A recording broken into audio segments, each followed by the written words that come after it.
Hi, it's Shaun from Symbology Enterprises, the maker of barcode duplicators. In this video, we're going to show you a duplicator with an Epson C4000 ColorWorks printer and a Zebra Barcode Scanner.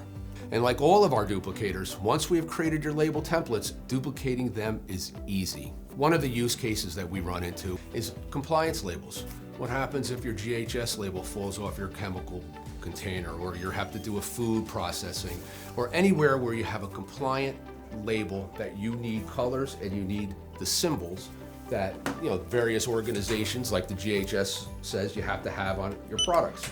Again, it's as fast and as simple as using the Zebra Barcode Scanner, the ColorWorks Epson ColorWorks printer. You can scan your compliancy labels anywhere, anytime, any place.